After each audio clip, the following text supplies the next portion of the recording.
To this online course on American drama. We've already studied Eugene O'Neill's and Arthur Miller's plays. Today we'll be looking at some of the most important passages in The Hairy Ape and the relevance it has to all the important points, to all the important conceptual points that we have discussed so far. In the very beginning of the play, Yank, when amidst the commotion of all the things that happen on the ship, loudly exclaims that he is trying to think. And everyone on the chorus mock the very idea of Yank, a beastly man trying to think. This in itself sets the tone for what the play would be about. Yank is a man who is a masculine specimen. He is someone who is proud of his physical acumen, of his physical strength, while at the same time he is making a poor attempt at thinking. The very idea of thought is what segregates modern human beings from that of primitive men. Thought has always been constant, but thought not in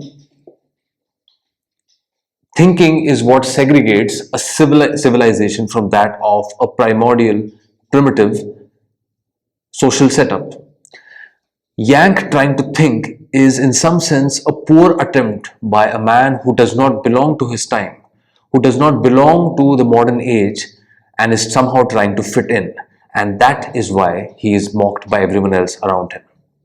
Yank in the very next scene utters extreme discontent for the very idea of what home is. It's almost as if Yank is completely uprooted from any idea of belonging to any place.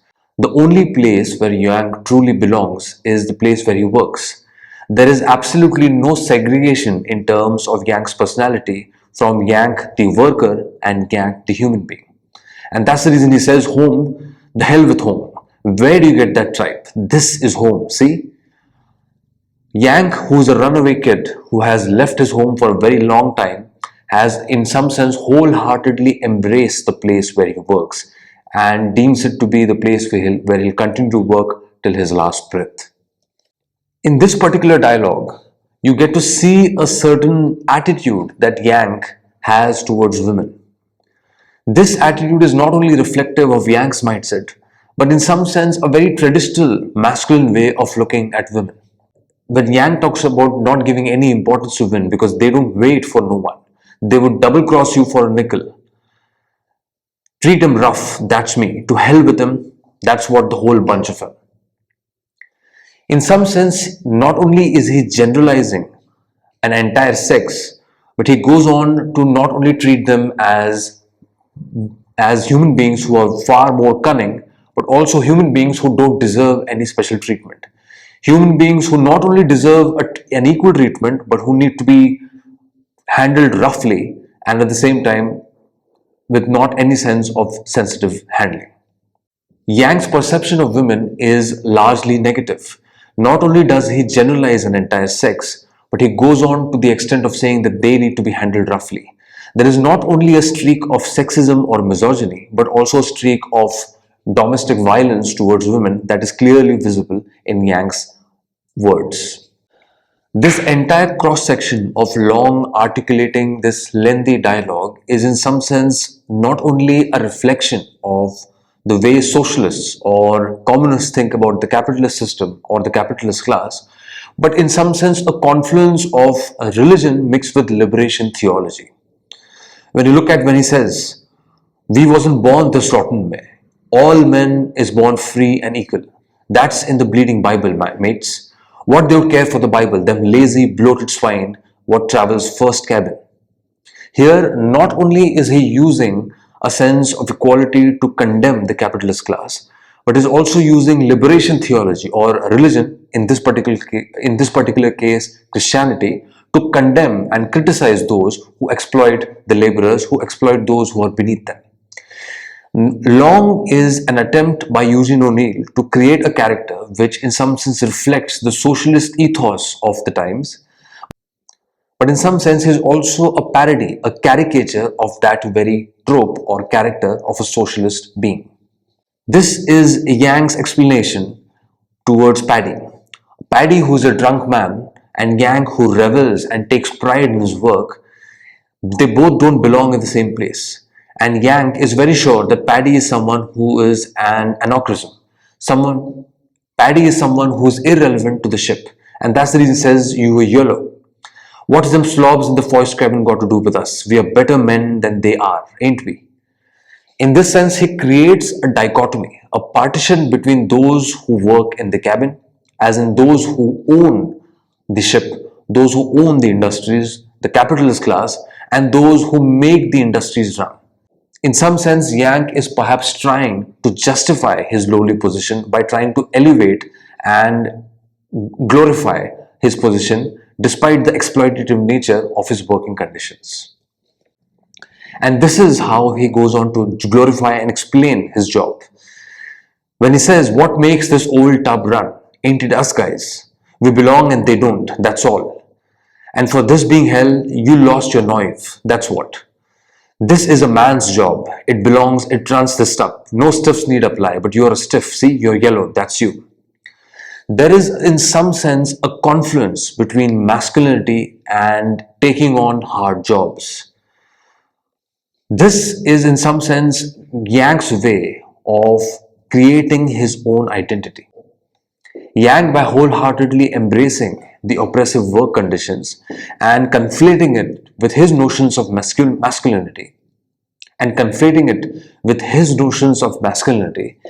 is giving it a silver sheen. He is trying to find a silver lining to this dark cloud.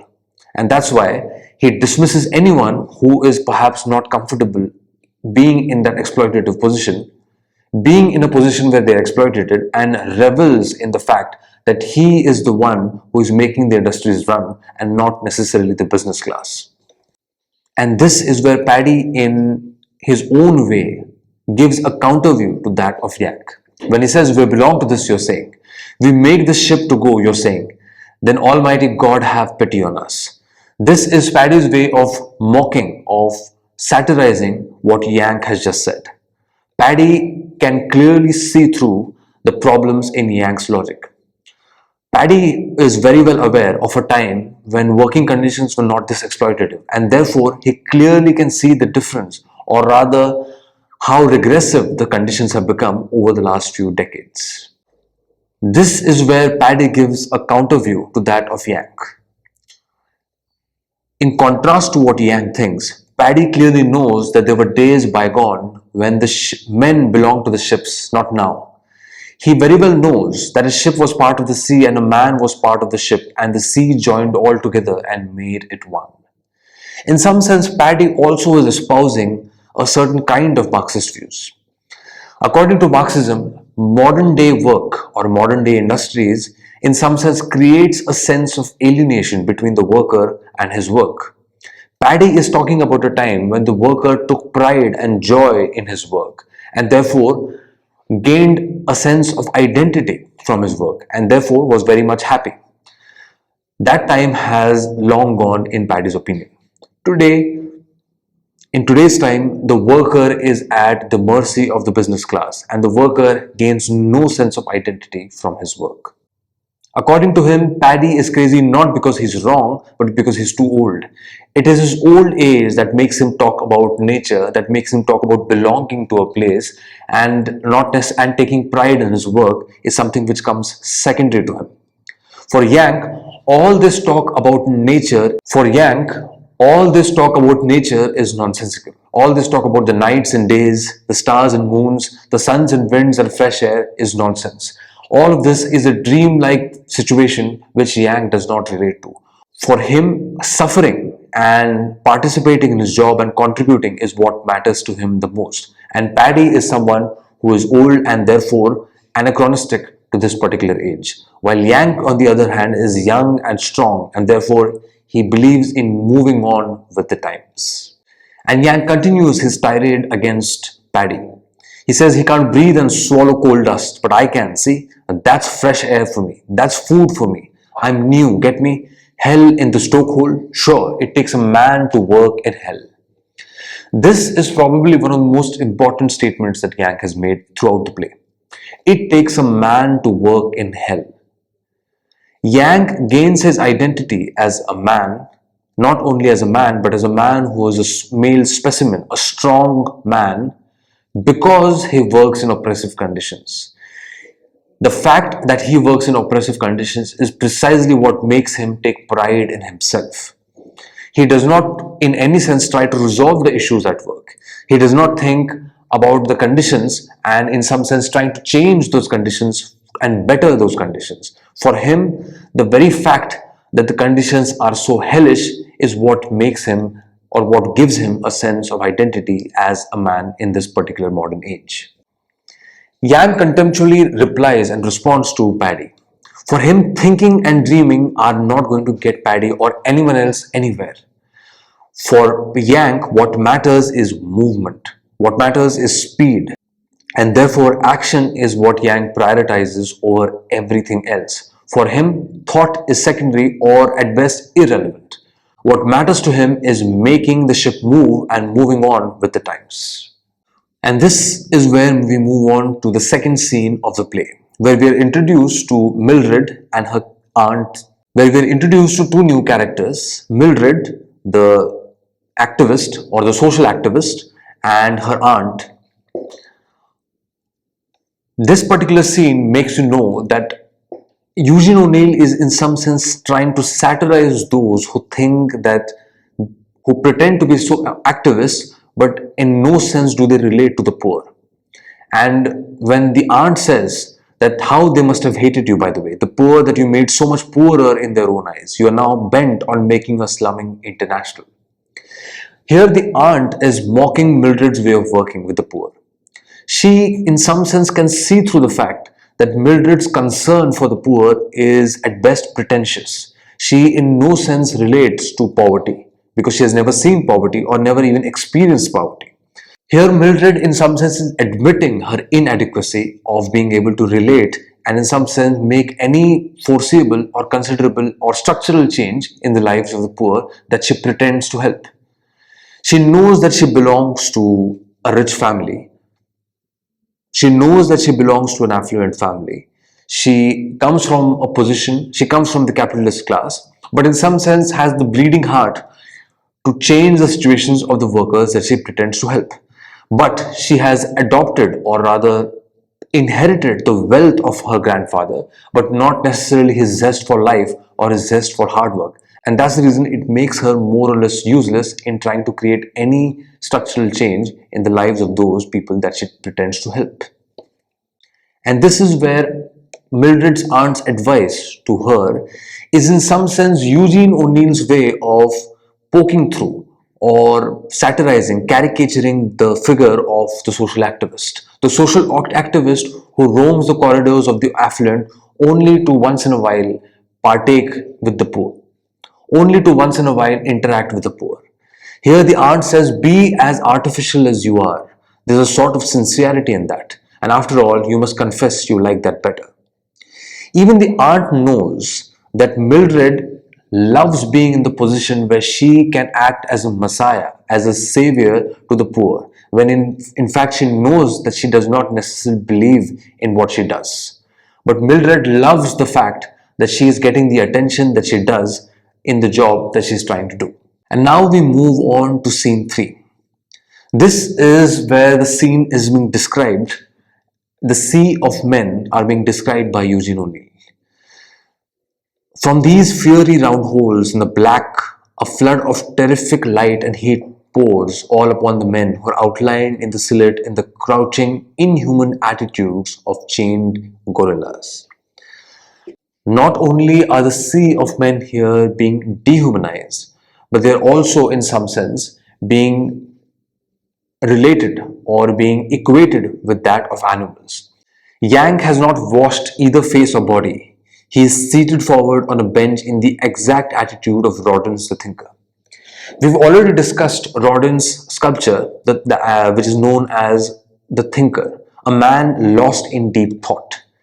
Yang is someone who is not exactly the figure of a sophisticated human being. He looks much more animal-like, and yet in some sense, he is exactly seated in a position where he is trying to think. This is Eugene O'Neill's way of trying to portray a character who is completely incapable of complex thought, and yet in some sense is a parody of a man who's trying to think. When Yang and Long are engaged in an extended conversation as to how do they resolve the problem for the workers, and Long suggests many alternatives. He suggests taking recourse to the law, he suggests petitioning the government, he suggests using religion as a way of awakening the workers, and Yang dismisses all these three. This is in some sense clearly Yang's inability to form coalitions with people, which is a marker of civilization, which is a marker of a societal, which is a marker of a social animal, to be able to form coalitions, to be able to form groups. But every attempt, whether in terms of law or in terms of religion, that Long tries to use is dismissed by Yang, which suggests his inability to form a group, to form a coalition, while at the same time completely being isolated. And this is Yang trying to act on his views of women that we had already expressed. In some sense, this is a very primitive idea of vengeance. When someone dishonors you, the primitive idea, or in primitive society, any act of dishonor would entail that the person who is being dishonored take action and take vengeance, take revenge against the person who's done the dishonoring. And here, Yang, in some sense, is stuck between the two worlds. His views of women we have already discussed, and here he tries to act on those views. He wants revenge against the woman who has belittled him, who has insulted him, only if she has used, even if she has used only words. Yang wants to teach her a lesson, because as a man, he simply cannot take it lying down that a woman had the audacity to insult him. He seems to have no belief in religion or God whatsoever, nor does he see any utility to the idea of going to the church. The church was a relic of his childhood, of his past, and therefore in Yang's world, the church seems to have no place whatsoever in his present day. And this is Long, who is, as a representative of the socialist or the working class representative, is trying to awaken the class consciousness of Yang, and fails miserably. He tries to, in some sense, convince that Mildred insulting Yang was nothing but the capitalist class taking the working class for granted. And that's the reason he's trying to say, or trying to convince Yang, that the fight should not be personal, but it should be more based on class. It should be based on a social class struggle. Yang should use his angst against Mildred to not take revenge against her individually, but should awaken his class consciousness in order to begin a class struggle against the capitalist class of which Mildred is a representative. It is not surprising to see that Long fails to convince Yang, which is a larger reflection of the failure of the socialists or people on the left to convince the working class, or to convince those among the working class who are hell-bent on their ways of thinking about the world. Here you see the gentleman that Yang eventually roughs up, eventually beats up, complaining about having lost his bus. The moment Yang creates some degree of inconvenience for the gentleman who's about to catch a bus, the police immediately takes action, and Yang tries to resist but is beaten on the pavement, and no one takes notice of it. This is not only a representative of this scene, in some sense reflects how the powerful or the middle class, or those who belong to the upper middle class, the capitalist class, in some sense have the resources to use the arms of the state against whosoever causes them inconvenience, whosoever that creates obstacles in their path.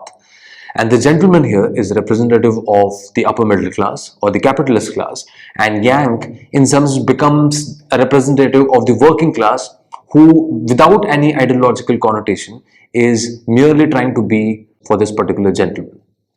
In the sixth scene, Yang, when he visits the industrial workers, is trying to submit his name and become a member of that particular group. And then he says that it has been Yang too long. Bob, that's it, Bob Smith. He has been a worker for such a long time that he has almost forgotten his name. It takes him some time to remember it. It's as if his job or his working conditions have eroded or taken a part of his life, taken a part of his identity itself, and given him or created a new identity for him. And that is perhaps reflective of the schizophrenia or the complete schism in his personality that one witnesses in the very end of the play. In this entire section, Yank is going through an existential crisis. This is a schism that had already existed in his personality but is only unraveling at this particular point in the play. He is trying to talk about what makes someone happy, whether it's his work, whether it's food, whether it's existing, whether it's whether it's the fact that Yank considered himself primarily responsible for moving the ship, primarily responsible for making everything move. But he has ultimately realized that was it but at this particular stage, Yang is questioning that very presumption. His presumption is only unraveling at this stage, and he's realized that he was not important to the larger machinery of the industry that he thought he was. Now he's only beginning to understand that he was not as important as he thought he was in the larger setup, in the larger machinery of the industry. And that's the reason ultimately he says, where do I get off? Because he has no way to go. He finds it almost impossible to go back to where he belonged, while at the same time he has never had any other place that he can truly think of belonging apart from the ship that he has always worked on. In the next class, we will look at Arthur Miller's play and focus on the important passages from that play and link it with all the concepts that we've discussed over the period of these courses. Thank you.